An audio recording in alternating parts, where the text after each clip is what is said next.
Yo, what's good, everybody? Sending peace and love. Y'all already know who it is. It's your boy K High checking in for another episode of The Break Live. This week's guest, very special talent. She's been growing bigger and bigger by the day, by the week. She goes by the name of Scarlett. Y'all might have saw her going viral on TikTok thanks to tracks like Glizzy Gobbler. You might have saw her in the studio with OGs like Swizz Beatz. She was just on his latest project.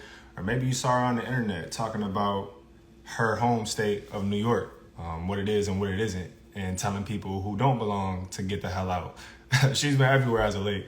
And in a few minutes, she's going to tap in. We're going to talk about her ascension. So keep it locked. For those just now pulling up, Scarlett is in the building. Oh, right on time, too. We love to see it. I'm going to add you in right now. Yo. Hey. What's going on? What's the word? How you doing? I'm feeling good, doing good. Rightfully so, I see. My name is Kemet. Off rip, we want to thank you for rocking with us. Definitely looking forward to this interview. You've been everywhere as of late, so I'm excited to get into a little bit of your journey. Yes, I'm excited to be here. For sure. Off rip, like, what's keeping you smiling today? Well, I love my makeup and my hair. I feel beautiful today. Yeah, you came correct. Okay, for sure. No doubt. Well, let's go ahead and get into a little bit of your story. I'm not going to hold you for too long. It's real easy and breezy. We're just going to talk about your come up, as a figure, as an artist. So I want to start with, the place that you call home. I know you said that you had ties to the BK, the BX, the PA. I got to ask, which area would you say you gravitate toward the most? New York. Yeah.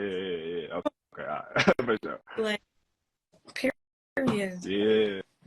What's the breakdown on that? So you were moving around, or was it foster care as a child? So that caused me in like multiple homes and stuff, and that's actually how I ended up being in Pennsylvania, because it was like I was bouncing from home to home as a child. Yeah, for sure. Okay, I feel that. How would you say the BK bred you? Like, what'd you get from growing up in that specific environment? I used to live in Crown Heights. I don't know if that's valid or not. When I was in BK, I was in Coney Island. You ever heard of What's that? it like there? Famous for the hot dogs and stuff like that. Yeah. But I was there for a little while. BK is just, it's just crazy. Like, itself is just crazy. You feel me? But like, yes. Yeah, Coney was different, but it was like every day I would go like across the street to the boardwalk, because I live right across the street from the boardwalk. Feel me? There's always something going on over there. You feel what I'm saying? Yeah. I loved being there, but then I went to PA. Where? How was it like in PA? It was horrible. Yeah? Like situationally, or like the environment? Like, I don't even know. Situationally, I never really got to enjoy Pennsylvania because I was always like in a detention center, or in a different foster home. Like, and me and the homes, we wasn't really like, I wasn't really doing well in those homes. So I was always back in another group home or detention center. You feel me? Mm-hmm. So I didn't really get to enjoy like PA like that. Yeah. I didn't really get to childhood period. For sure. No, that makes sense. I was gonna ask, like, how did you carry yourself? Like, what type of things were you into? I know you kind of detail some of this stuff in your music, but yeah, like, how would the people around you, anybody that was around you at that time, describe you, let's say 10 years ago? 10 years ago, I was a smart girl, but I also fought a lot. I had a lot of fights growing up. So they probably would describe me as a wild girl. Yeah. Yeah, they would a wild girl. Not that it matters, but like, what was your record? Was you out here just bodying people? Was you out here just holding your own? Like, I was bitch up. Yeah. I feel it. For sure. What do you remember about falling in love with hip hop? Like, what was that moment like of kind of, gravitating toward the art form of music in general? DMX. Like, I was always a poet. I always did poetry since a little girl. I did poetry. I used to write a lot of poems and just about like random things like life, me. But I started to really get into music because, I love DMX, but also like I had uncles that was into hip hop. They used to listen to Papoose, Jadakiss. They was rappers too. they was like local rappers or whatever, but you know, listening to them, listening to DMX, I was like, yo, I want to rap. You feel me? I never really got to do that rapping stuff when I was a little girl, but I would write rhymes and shit like that and keep it to myself. Gotcha. Yeah, for sure. What was it about X? Well, first of all, may he rest in power. But what was it about him, whether it was his personality, his music, that really spoke to you? I liked his pain.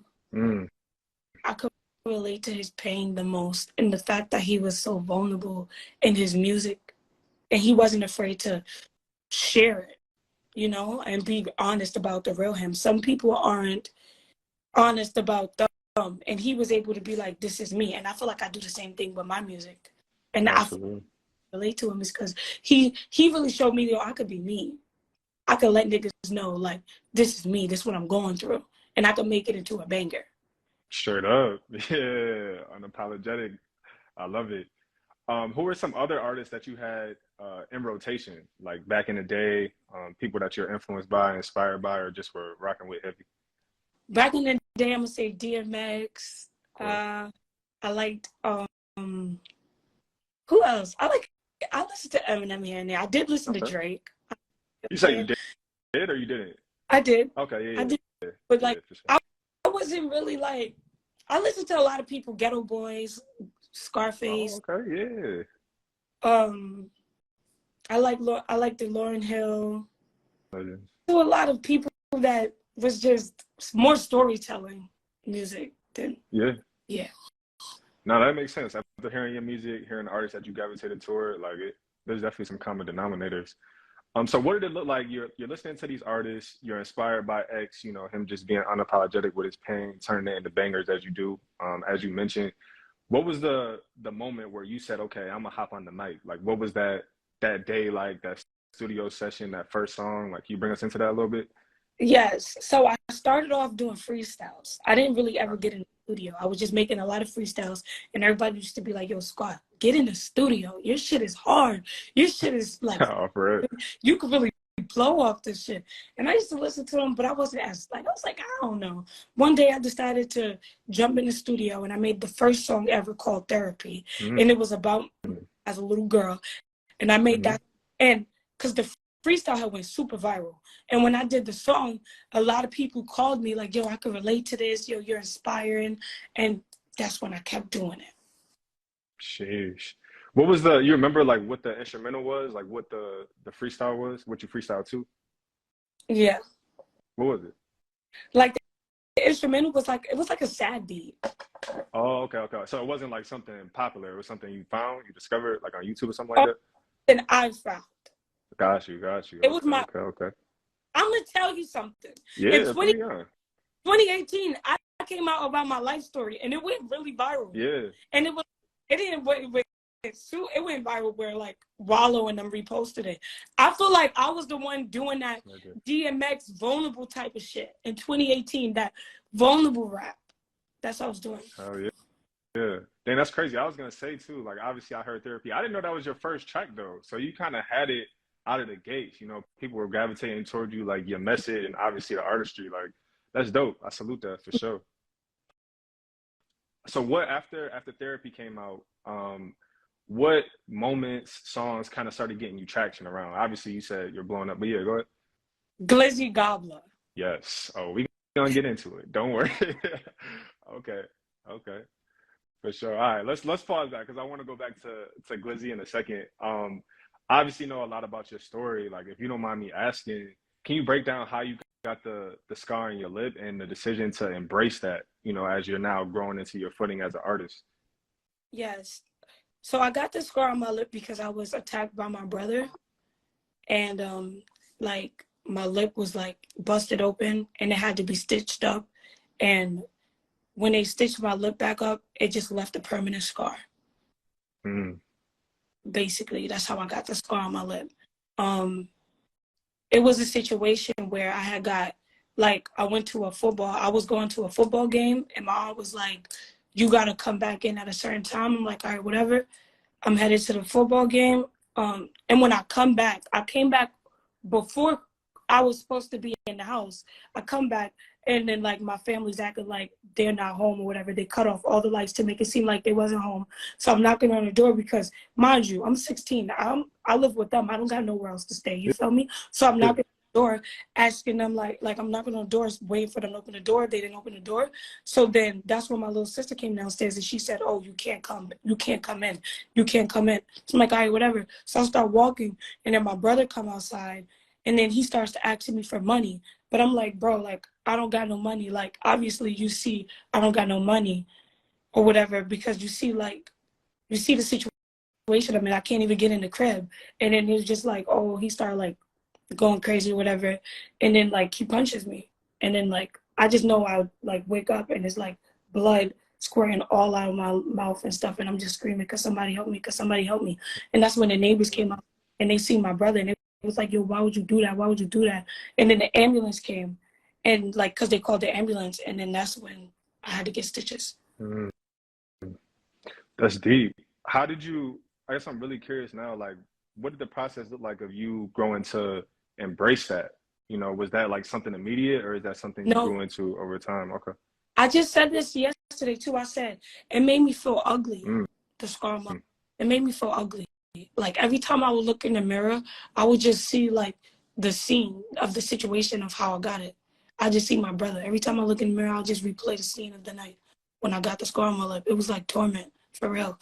But it was like sure. I was like I was so angry. Every time I look in the mirror, I'd be like, "Yo, this man, he made me ugly." Like, you know what I'm saying? Mm, And then it was like people. That's when you know you meeting people and shit. You still young and you meeting people and they, ew, what's that on her lip? What's that on her of lip? course. So that too. And it's just like, what the fuck? You feel what I'm saying? So I was just angry. Like, I was angry at the world, for real.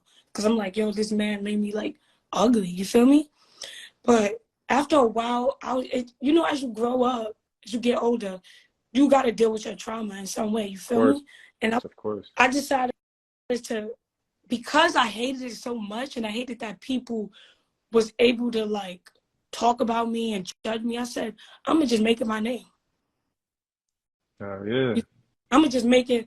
I'm gonna just call myself Scarlet. I'm not gonna hide it no more. I used to walk around with I my love lip that. for me Yeah. because I ain't want Yeah. to look at me like I was like infected. You feel me? I got But you. I just be like, I'm gonna turn this into something positive, and I made it my. Something just told me one day while I was just sitting on my bed. I just made my Instagram name Scarlet, and now I rather embrace it and wear it than hide it and be afraid of the world. You feel me? I'm gonna Absolutely. let people know, yes, this is my scars. Yes, I have wounds, but I'm still beautiful. Absolutely. That's the message in your music too. Like a lot of people love that you took something dark, you turned it into something beautiful. And you out here right now, they in the comments, I don't know if you peeping saying you still serving them up, which is all facts. So definitely turn that around. That's a dope journey to see how you got from one point to the other. And one thing just going off of that, I want to get into, like obviously you talked about therapy being like the first track you dropped. I know suicide awareness was another big song for you early on.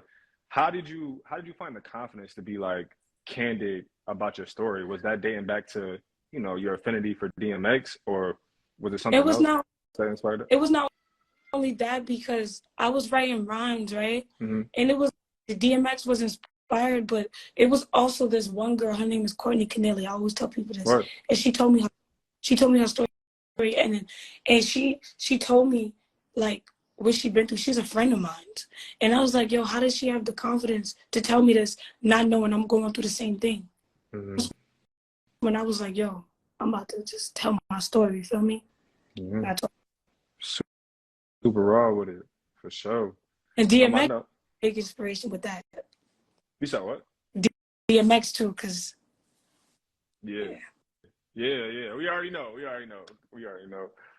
You later went viral on TikTok with tracks like Glizzy Gobbler. I definitely want to go ahead and break that down. Like, how did that come to life? Because I think what's interesting about you is that you've been simultaneously growing as an artist and as a character. It's not like people know who you are, but they don't know your music. It's not like people know your music, they don't know who you are. So I feel like that was one of the situations where you hit it on the head. Like you had this certain aura, something attractive that people could gravitate to on the internet and on social media, but then you hitting them with them bars. So yeah, how did that come together? So my thing is about strategic strategically doing something. Sure. So I'm trying to know, like, all right, I came out with my story. I don't want to dread on it. What could I do next to get me back in the face of these people? Like, what can make me blow? So I'm just thinking, yo, let me just pick up some fucking items and make raps about it.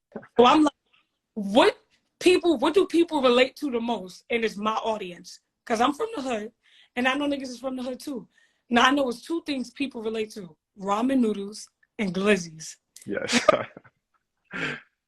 So I just started going, I started picking up hot dogs, making raps about it, and it worked. And it worked. I said, all right, now let me go pick up the noodles. And it worked. It did. I said, now let me go pick up some Timbs, because we from New York, we wear Timbs. And it worked. But then it worked. But then it's like, all right, now you need another move. You feel me? Oh, yeah. But that's how I was thinking about it. For sure. It worked, though. I was surprised that it worked. It sure did. Yo, what told you, or like, I guess what showed you that it worked? Was it the numbers? The people hitting The numbers. Yeah. Bro, fucking, excuse my language, freaking Boosie. You good. Freaking Boosie reposted me from that Glizzy thing. I peeped. Boosie a legend. Don't ever get it misunderstood. That's big. That's major. It was amazing. Yeah. I peeped in the video you had the ramen too, but it was dark. Like, what did you put in there? Like, was it some hot sauce? Like, what was that? Yo, everybody think I put hot sauce, but I didn't put no hot sauce. I put Sazon. Sazon make it look red. Ah, got you. Fire flavor though. Okay, I'm a little hip. So all right. So as you're growing up, you're growing bigger in the rap game. Now you have these moments where you're going viral, but obviously people are peeping what you bring to the table in terms of talent as well. You're getting all these cosigns. Like we just talked about Boosie. I know Swizz was obviously another big one.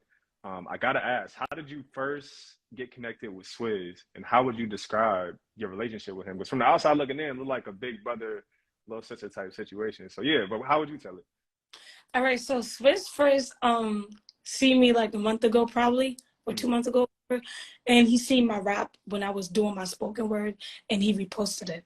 So you know me, I'm a hungry artist, you feel me? So I'm like, yo, Swizz Beatz just posted me, let me shoot my shot, you feel me? Of course, yeah. I feel it. He posted me, I ain't hesitate. I said, yo, thank you so much for reposting me. You know, DMX was a big inspiration of mine, and I know that you used to produce for him. Do you think we could work? He was like, I see what you're doing. I love what you're doing. Keep working. So I was like, all right, whatever. That's funny. And then after that, like the next week, he texted me, we got to work. I was like, let's do it. I don't know what changed his mind, but I'm like, all right, whatever. We on it. And ever since then, he's just been helping me. Like, he's a big, big help in my career. He's like, I shout out to Swizz Beatz. He's been doing most of this, like, bro. He just is crazy. Yeah. He's a good person, a good mentor, and he's like somebody I look for for guidance. He's been guiding me the right ways. Absolutely. That's a good person, a great person to get the game from. Obviously, he's been sustaining through so many decades of hip hop, such a legendary output. So that's dope to hear. And obviously, Take 'Em Out is out right now, a gritty track where you held your own with Jadakiss and Benny the Butcher. First of all, hats off to that. What a moment. But was that the first track that y'all worked on, or was that just one of the few, perhaps? First track ever. Sheesh. And that's how you come hard. It was hard because he told me this last minute, right? Yo, shout out my team, my management team as well. Freezy and Bruce and Paulie. Shout out my management. But okay, listen. So this is how the record with me and Swizz Beatz happened. I had 2 record label meetings that day and 2 radio stations. Plus I had a booking that night. So he calls me and he like, I need you to get this done. And you know how records have a time limit to when you need it to be done. So I had to do that same night. And I was like, oh my God, how is we going to do this? We got 2 radio stations, 2 record label meetings, and a hosting today. And I'm going up against Jada and Benny. How am I going to stand against them? Like, you feel me? Like, no, like, I love Jada and Benny, but them niggas is legends. Yes. So, how am I going to be able to fucking do it? I don't even got enough time. So I had to go through all my bookings. We went to the club. We left the club around 2 a.m. and we went straight to the studio, no rest. We was in the studio from 2 a.m. to 8 a.m. I text Swizz around 6. I was like, yo, it's done. Mm-hmm. So you was confident. You knew you hit the nail on the head, or were you nervous? You know what? Because I think that I work good under pressure. Ooh, I do too. I relate to that. Okay. When I'm under pressure, some of my greatest works comes. Real talk. Pressure makes diamonds. Mm-hmm. I feel it. Another track I want to get into. This is New York. Talking about Benny. Obviously, he's upstate. Jada from NYC. Like, where did that energy come from? Like, what's the story on how that came together, and what did you want people to take from that record that's been taken off? So this is New York. Record. Good question. This is New York record. Talk to me. Because I was making a lot of music, but I needed to make a New York record. I'm very versatile. I got so much music that is like every state you would think is from every city type of music, right? But I go, let me look up some beats. Feel me? And I got this DMX type beat, and I just started rocking with it. And I was pissed off. I wasn't fucking with niggas. And I wanted niggas to feel me. I don't want to see him live. I want to see that nigga die. Like, I was dead serious. You know that? Yeah. And I was like, get that shit together. Back the fuck up. Move the fuck back. Like, and I was dead serious. Like, back up. I believe it. I was jumping through the headphones. And then I was like, get the fuck out of New York. You ain't welcomed anymore. And I was being like, talking to niggas, like get out of here. Like, I was dead serious with what I was saying. And that's why I feel like it's so hard.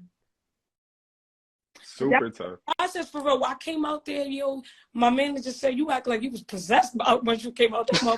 Yo, I was barking. Bro, I was going crazy. I was barking. I was doing mad. I was swinging. I was wilding in the studio. Fucking fight in the studio. Jeez. I came out the booth sweating bullets. Oh, man. You was working. Okay. I was wilding. Yeah. That's why I asked you that. You get that vibe. Like, you feel that energy. It wasn't just like, a sound in the earphones. It was like it was taking you somewhere. It was like it felt really raw, almost as if you was delivering it live. So, you hit the nail on the head with that. I know you also were teasing a remix with Busta Rhymes. Can you speak on that? I mean, another legend. Heard what he was putting on it. Yeah, you go ahead. I love Busta Rhymes. Thanks. We do got something coming. We got a song coming too. Okay. And I don't know if I was able to say that. Oh shit. Okay, we're gonna gloss over it. Just go. Keep going. We got a remix. The remix is done. Just planning the right time to release it. Okay. But I love working with him. He's such a I sent him the track. He got it done within not even 10 minutes. Sheesh.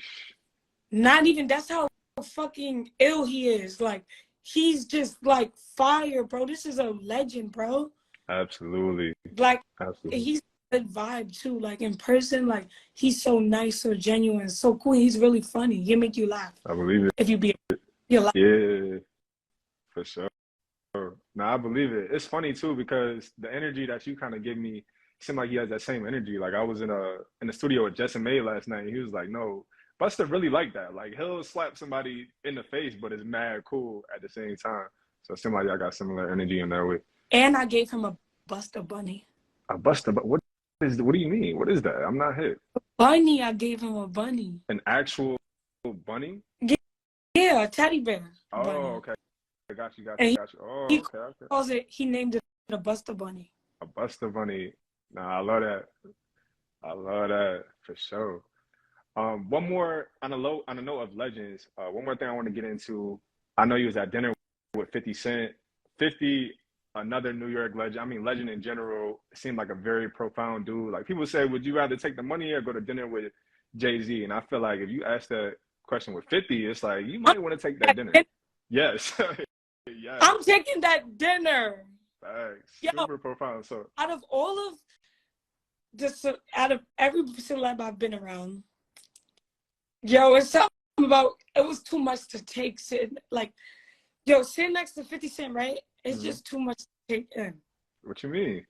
What you mean by that? I'm sitting across the table from him. We had a whole conversation for like an hour. Just Jeez. and it's too much to take in. Like you'd be like this. Yes. He talks in gems for sure. No, like what the fuck? Like I'm sitting next to 50 Oh, Cent. yeah, major. Yeah. Major. Big time. I'm I was sorry, gonna ask, fan. I'm a fan first. nah, of course. I mean, as am I. What did you take from that? Like, was there any game that he gave you? Like, I feel like he ain't the type that's gonna talk and waste words. So yeah, was there anything that you took specifically from your interactions with him that night? I remember telling him, like, I said, how does it feel to be you? He was like, well, I worked hard to be where I'm at today.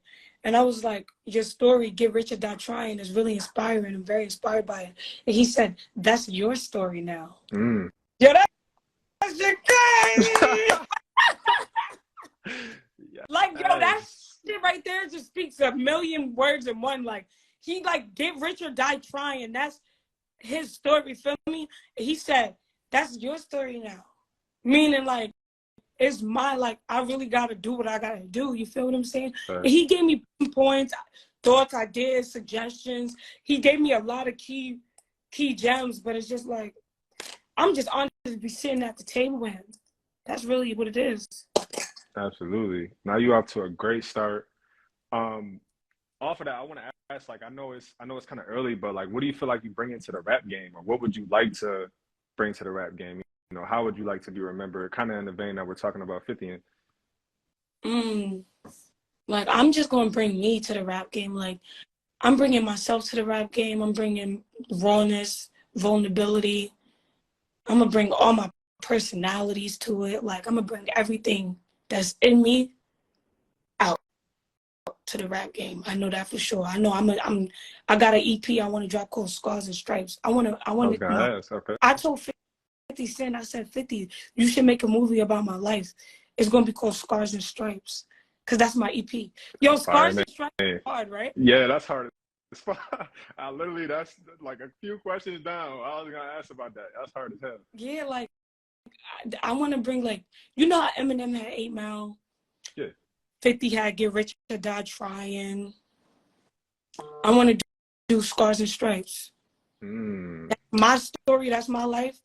This is my music. And I want to let you know something. What's up? You haven't heard anything yet. You think This Is New York is hard? Watch when you hear what's in store. Ooh.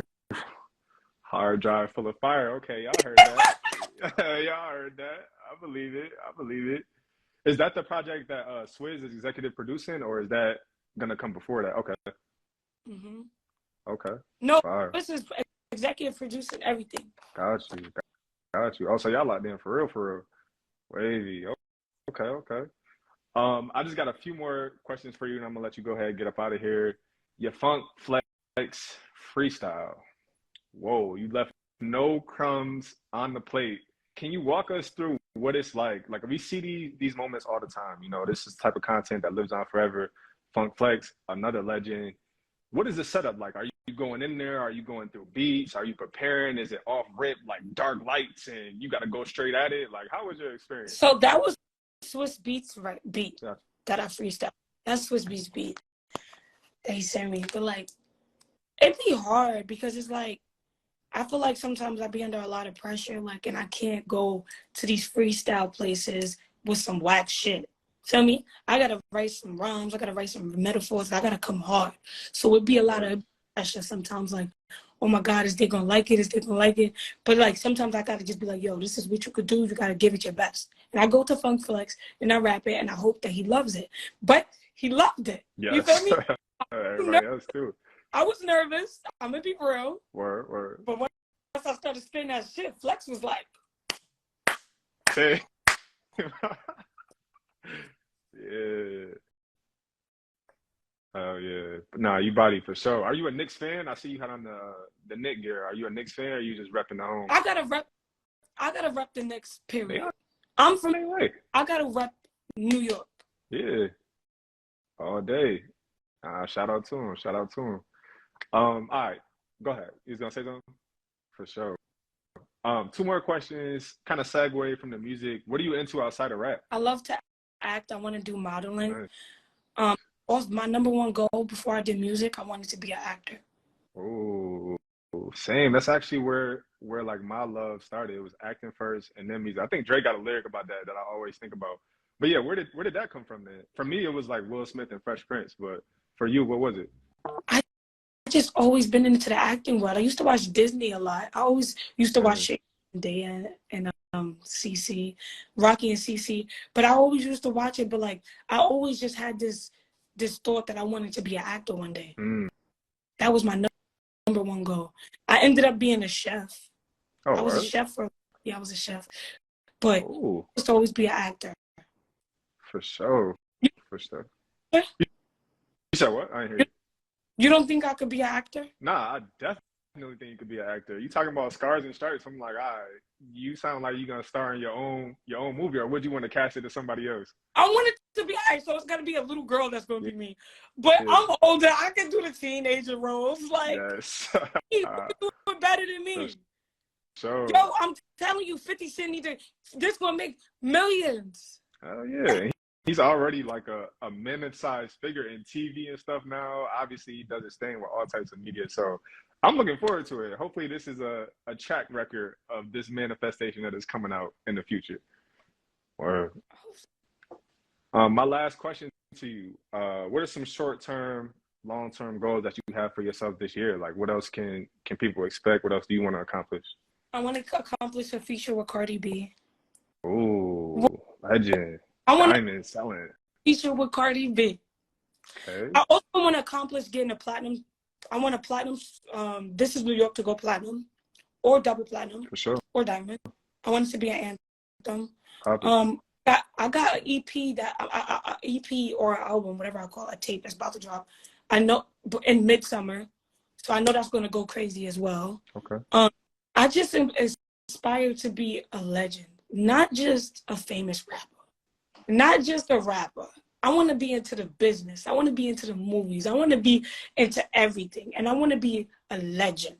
I want to be legend, not just famous. Oh yeah. I heard it straight like that. Well on your way, you off to a great start. It's really dope to see people passing the baton and if we've seen anything so far is you stepping up to the plate and you ain't letting anybody or anything down. So keep doing your thing. Thank you again for taking the time. This was a really, really dope convo. And we look forward to supporting you in the future. Maybe doing something bigger in the future as well. So much love and salute to it. Thank you so much, Double XL, for having me. Make sure you guys stream This Is New York by Scarlett. Yes, go ahead, plug that up. Y'all heard it. All right, though. Y'all be easy.